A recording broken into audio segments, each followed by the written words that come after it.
what I want to do is start out tonight with an interesting question that I got from one of our listeners at CJD, who was asking, saying, I have a piece of furniture that I want to strip, but I'm really worried it's got lead paint in it. And they checked my website, and there was a lead paint kit there, and they thought that that would be really cool if they could actually use that paint kit for doing it, but they couldn't find it in any of the stores. So let's take a look, first of all, at that paint kit. I think I've got it right in here. Can I paint over lead-based paints, lead-based painted walls? And this is the little household lead test kit that I had on Home and Garden TV many years ago to show people. What's interesting, and it's right there in the article, is that the Health Canada has taken a look at this, and they said, don't use it because it's very unreliable. It is based on colors, and particularly you might have a color in your rag or in the paint that is going to change the color so that you can't tell and you get a false reading about it being lead or not being lead. So it's not really safe. But there are a couple other things you can do about lead paint. First of all is notice that well, if you really want to test it, you can take a chip and send it to the lab. Now I checked that out the other day, and the lab I found wanted about a 1 square inch chip. They wanted $100 in 7 days. And then you'll know if it's lead or not. But you got to really decide, is that fit in with the economy of your project you're doing? One of the tricks is if it's latex or oil paint, because there was never lead in latex paint.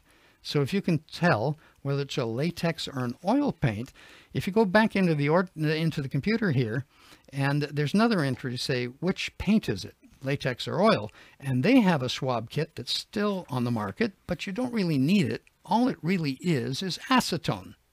If you take acetone and use it on a clear rag, it doesn't have any color to it, and you wipe it, acetone has no effect. Let me make sure I get this right. Acetone will not affect the oil paint, but it will take the color off of latex.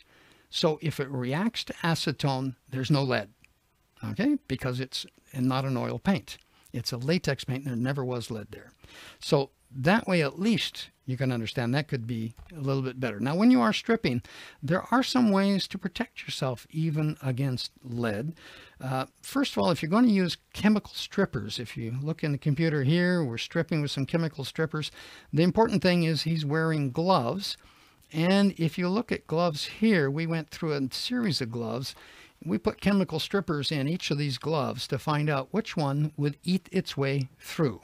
So the first one is just a, what is the very first one? I think it's a nylon glove, and it wasn't really doing very good. Then a latex glove did a little bit better, but the one that really held up was the blue one, the nitrile glove. And you can find these in the drugstores very easily.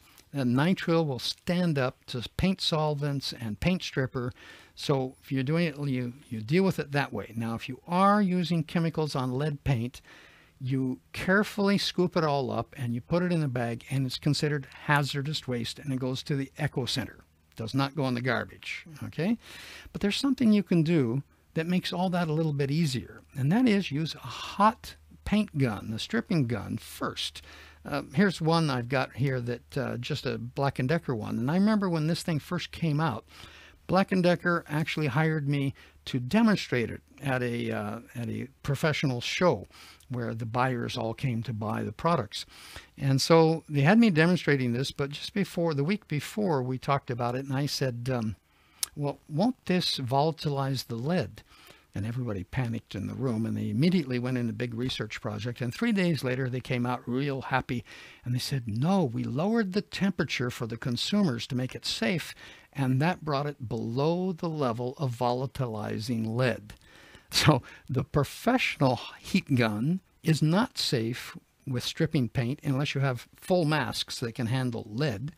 But the consumer ones are not a problem. So you can take most of the paint off with the stripper. Then you have very little left to use the chemicals. So that's fewer chemicals and less mess to clean up. And once you've got it down to clean wood, well, now all of that other stuff's in a bag ready to go to the eco center. Not quite as messy as if it was all chemicals. And now you can use sandpaper on the rest because there's no paint, no lead left. So that's kind of the way to work around the fact, particularly in a small furniture stripping project, not having to go out and deal with really finding out, is there lead or not in that paint? So if it's on a wall, you can paint over lead paint. That's not a problem. What you don't want to do is strip it off or turn it into dust. The idea, we don't want lead in our lungs. We can get it on our hands a little bit, skin, but not in the lungs, okay? That's the key point for removing that and making that really work well.